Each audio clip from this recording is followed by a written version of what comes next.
100% یہی نقشہ قرآن نے کھینچا ہے. آپ اس کو ایک مثال سمجھ رہے ہو. دیکھو گندگی دو قسم کی ہوتی ہے, ایک ظاہری گندگی, ایک عمل کی گندگی. جھوٹ عمل کی گندگی ہے, بد نظری اپنی بیوی کے علاوہ عورتوں کو جھانکنا یہ آنکھوں کی گندگی ہے. حرام کمانا یہ عمل کی گندگی ہے, یہ بھی بدبودار عمل ہے.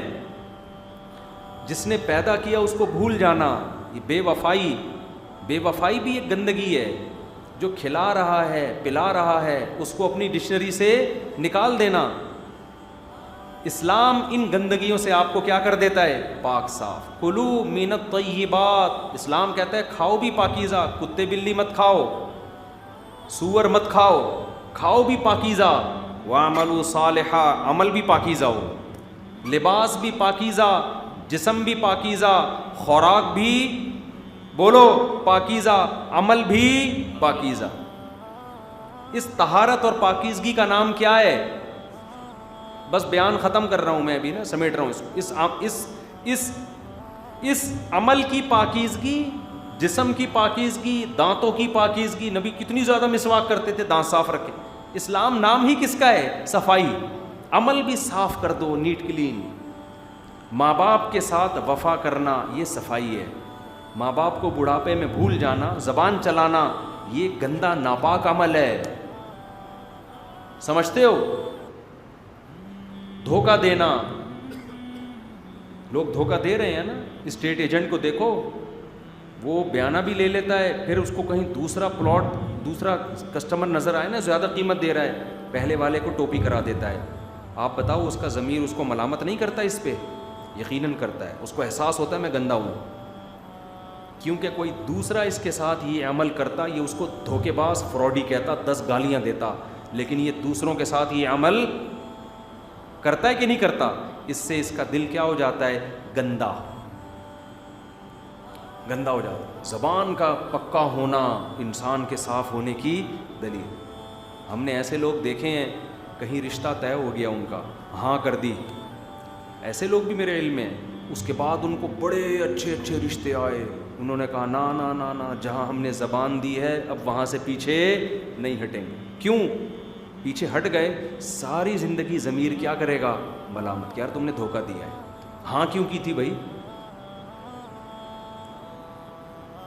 تو عمل کو بھی گندا, زبان بھی گندی. ان گندگیوں سے اپنے آپ کو پاک کرنے کا نام کیا ہے؟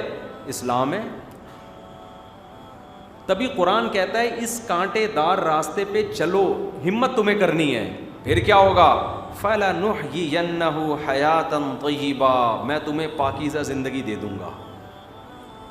بالکل ایسے جیسے بھنگی کو آپ نے نہلا دیا, ہمت کر کے وہ نہا لیا, 2-4 دفعہ نہانے کے بعد اس کو پاکیزہ زندگی ملے گی کہ نہیں ملے گی؟ وہ کہے گا یار اس ٹینشن میں 10 لذتیں ہیں, اس ٹینشن میں کیا ہے؟ 10 لذت. یہ بڑی سکون کی زندگی, نہا دھو کے صاف ستھرا. پھر اس کو بھنگیوں سے گھنانا شروع ہو جائے گی. وہ بولے گا ابے تمہیں پتہ نہیں سکون کسے کہتے ہیں. اور خوب یاد رکھو, جو آدمی نہا دھو کے صاف ستھرا ہوتا ہے کیا وہ کبھی دوبارہ میلا نہیں ہوتا؟ ہوتا ہے نا. جیسے ہی میلا ہوتا ہے پھر کیا کرتا ہے؟ صاف. بالکل اسلام میں بھی یہی ہے. آپ توبہ تائب کر کے اپنے آپ کو گناہوں سے پاک صاف کر لیا. اسلام کہتا ہے اب توبہ کا دروازہ بند نہیں ہوا. جب میلے ہو جاؤ توبہ کا صرف استعمال کر کے دوبارہ اپنے آپ کو واش کر لو, دوبارہ کیا ہو جاؤ گے؟ Neat and clean. اور آسان کر دیا کہ نہیں کر دیا؟ کیا کریں, کیسے سمجھائیں؟ کتنا آسان کر دیا بھائی. آپ سے بدنظری ہوئی, دل گندا, آنکھیں گندی. اللہ کہتے ہیں جیسے ہمارے ایک دوست تھے, انہوں نے اپنے شیخ و مرشد کو حضرت مفتی رشید احمد صاحب کو خط لکھا کہ میں توبہ کرتا ہوں پھر گناہ ہو جاتا ہے, اب میں تھک گیا ہوں کیونکہ دوبارہ گناہ ہو جاتا ہے, اب مجھ سے توبہ نہیں ہو رہی. تو انہوں نے فرمایا دنیا میں کوئی ایسا بیوقوف دیکھا جو کپڑے دھو کے کہے کہ چونکہ دھونے کے بعد پھر گندے ہو جاتے ہیں لہذا میں کبھی بھی کپڑے بھائی نہیں دھوؤں گا, کیونکہ میں نہا کے نکلتا ہوں تھوڑی دیر میں پھر میلا ہو جاتا ہوں, لہذا اب زندگی میں کبھی بھی نہیں نہاؤں گا. بھائی زندگی میں کبھی بھی نہیں نہایا, تیری بدبو سے 25-30 محلے میں لوگ مر جائیں گے. 100 بار گندا ہو 100 بار نہائے گا. کوشش تو کرتا ہے جب آدمی نہا کے نکلتا ہے صاف ستھرا رہے, سفید کپڑے صاف ستھرے کر کے جب آپ گھر سے نکلتے ہیں کپڑوں کو بچاتے ہیں. کوئی بائک والا جا رہا ہے چھینٹے اڑاتے ہوئے گالیاں دیتے ہیں اس کو, سائڈ پہ ہوتے ہیں, ابھی نہا کے آ جاؤں. ایسے ہی توبہ کرنے کے بعد انسان اپنے آپ کو کیا کرے, بچائے. گناہ نہیں کروں گا, نہیں ہو جائے کوئی بات نہیں بھائی. توبہ کی الفی, توبہ الفی بھی ہے صرف بھی ہے. الفی کیسے ہے؟ اللہ سے تعلق ٹوٹ گیا, یہ الفی کیا کرے گی, اس تعلق سے آپ اللہ سے تعلق کو جوڑ دے گی. صرف بھی ہے دھو کے آپ کو پاک اور صاف. اسلام دین فطرت ہے, آپ کو مایوس نہیں کرتا.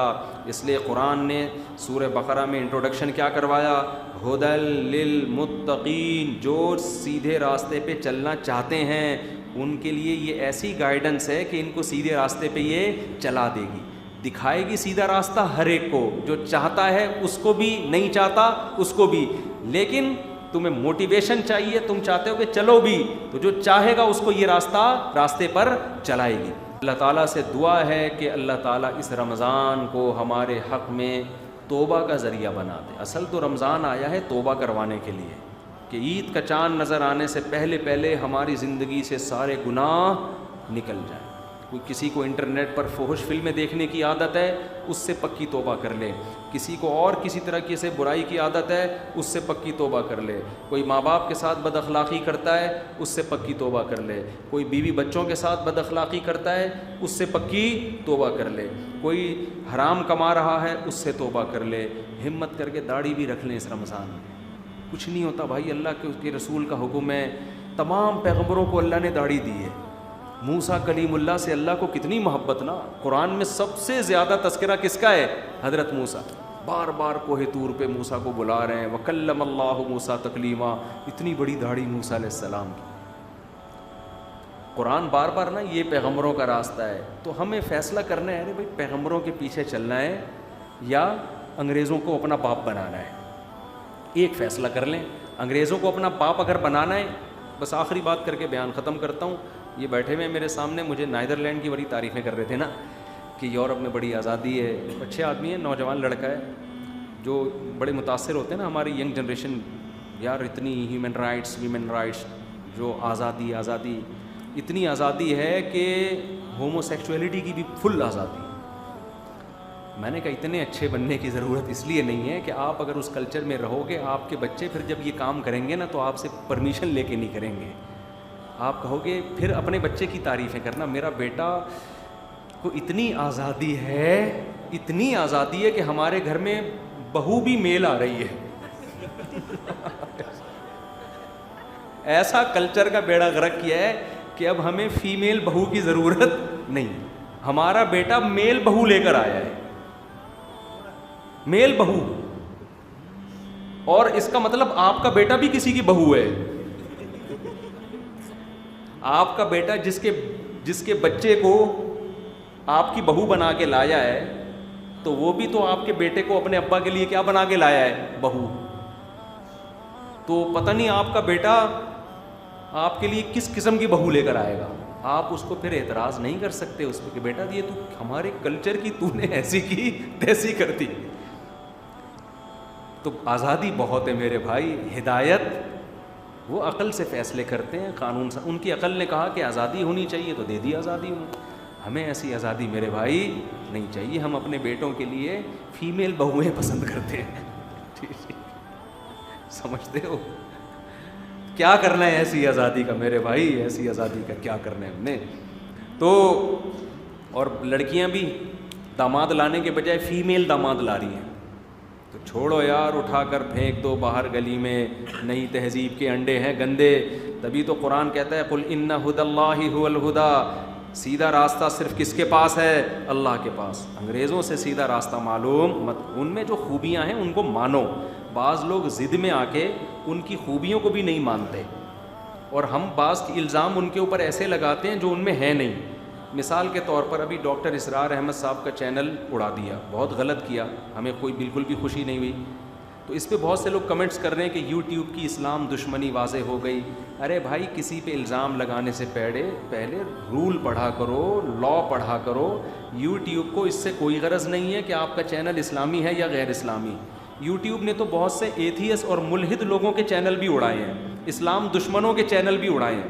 یوٹیوب کی ایک پالیسی ہے کہ بھئی جو بھی اس طرح کی کوئی اسپیچ ہوگی اور اس کے خلاف اس طرح کی کوئی کمپلین آئے گی, یوٹیوب ایکشن لے لیتا ہے. تو چاہے وہ ملحد کی ہو کسی کی بھی. تو ڈاکٹر اسرار احمد صاحب کی جو بھی انتظامیہ ہے, میں ان سے گزارش کروں گا کہ آپ کسی ماہر آدمی سے رابطہ کریں, دیکھیں یوٹیوب نے چینل اڑایا کیوں ہے, اس اسپیسیفک اس ریزن کو تلاش کریں, پھر یوٹیوب کو آپ لیٹر لکھیں کہ یہ ہم سے رول اینڈ ریگولیشن کی جو ہم سے جو ہے نا مخالفت ہوئی ہے, تو ہم آئندہ اس کا خیال کریں گے. کل ایک صاحب کہنے لگے کہ یوٹیوب جو ہے نا فلسطینیوں کے حق میں جتنی پوسٹیں چلائی ہیں یوٹیوب نے اڑا دیں, اور یہودیوں کے حق میں چلاؤ فیس بک نے اڑا دیں, اور یہودیوں کے حق میں چلاؤ تو فیس بک نہیں اڑاتا. حالانکہ ایسا نہیں ہے. فیس بک کی ایک پالیسی ہے, کوئی بھی خون خرابے والی پکچر ہوگی نا, فیس بک اس پیج کو اڑا دے گا. اب آپ اس میں فلسطینیوں کا خون دکھاؤ, یا بقرعید کی گائے کا خون دکھاؤ, یا یہودیوں کا خون دکھاؤ, لیکن ہمارے لوگوں کی تحقیق ہوتی نہیں ہے, اور ہم غیر مسلموں پہ بھی وہ الزام لگانا شروع کر دیتے ہیں جس سے وہ کیا ہوتے ہیں, بری. یہ مسلمانوں کا ایک بہت بڑا عیب ہے کہ آپ جب بھی کسی قوم سے دشمنی کریں, قرآن کہتا ہے عدل کا دامن آپ نے نہیں چھوڑنا. سمجھتے ہو عدل کا دامن. یورپ میں آج بھی اکثر کنٹریز فلسطینیوں کے حق میں ووٹ دیتے ہیں, اسرائیل کے حق میں ووٹ نہیں دیتے. بہت سے غیر مسلم آپ کا ساتھ دینے کے لیے تیار ہیں. تو کچھ غلطیاں ہیں, جو غلطی ہے اس کو غلط کہا جائے, جو غلطی نہیں ہے. ہم بہت زیادہ بدگمانیاں بھی مسلمانوں کے اندر آ گئی ہیں, بلا تحقیق تھوپتے رہو الزامات. تو کل ایک صاحب سے میری بحث اسی طرح شروع ہو گئی, انہوں نے کہا یوٹیوب اسلام دشمن ہے. میں نے کہا ہوتا تو پھر بعض ایتھیس کے ملحدوں کے چینل اڑائے ہیں, اور میرا جو چینل ہے نا یوٹیوب پہ, اس پہ ملحد لوگوں نے اتنی کوشش کی ہے اس کو اڑانے کی کہ آپ کی سوچ ہوگی, اتنی کوشش کی ہے. لیٹر لکھے ہیں یوٹیوب کو. میرا جو مفتی طارق مسعود اسپیچز ہے نا, جس کے انشاءاللہ اللہ نے چاہا 3 ملین ابھی سبسکرائبر اللہ کرے ہو جائے, تو 2.8 ملین ہو چکے ہیں. اتنی کوشش کی ہے, اتنی کمپلینز. وہ اس بیس پہ نہیں کہ اسلامک اسکالر ہے, اس بیس پہ کہ یہ نفرت آمیز تقریریں کر رہا ہے. اب نفرت والی چیزیں نکال کے انہوں نے دی ہیں. یوٹیوب کے لا میں وہ قابل نفرت نہیں تھی, اس میں تکلف کیا انہوں نے. تو اس لیے کسی پہ بھی, چاہے یوٹیوب ہو, چاہے فیس بک ہو, چاہے یہودی کیوں نہ ہو, یہودیوں پہ بھی وہ الزام لگاؤ جو ان پہ ہیں. کرونا یہودیوں کے کھاتے میں بولو نا, نہیں ڈالو. جو کچھ آ رہا ہے یہودی کر رہا ہے, جو کچھ آ رہا ہے یہودی کر رہا ہے. جو چیز ہے وہ آپ غلط الزامات لگاؤ گے نا, تو پھر آپ کے صحیح الزامات بھی کوئی نہیں سن. میں نے خدا نخواستہ اس پہ الزام لگا دیا, اس نے میرے 5 لاکھ روپے کھائے ہیں, بعد میں ثابت ہو گیا غلط. پھر میں اس کو چور بولوں, ڈاکو بولوں, لوگ بولیں گے غلط ہے. ایک الزام جب غلط ثابت ہوتا ہے تو غیر مسلموں کی نظر میں آپ کا امیج بہت خراب جاتا ہے. تو وہ الزام لگاؤ جو بنتا ہے. یہ والا بنتا ہے یورپ میں نا, کہ آپ اپنے بیٹے کو وہاں رکھیں گے, کوئی بھروسہ نہیں آپ کی میل بہو لے کر آ جائے گا. یہ الزام سچی مچی یہ ہے, اس پہ وہ فخر کرتے ہیں کہ ہمارے یہاں ایکچولی آزادی بہت ہے. یہ بہت بڑی برائی ہے اس معاشرے میں. تو جو ہے وہ ہے, جو نہیں ہے وہ نہیں ہے. جی یہ تو نارمل ہو گیا, اللہ بچائے یار. ایسا جرم جو لوط علیہ السلام کی قوم کو اللہ نے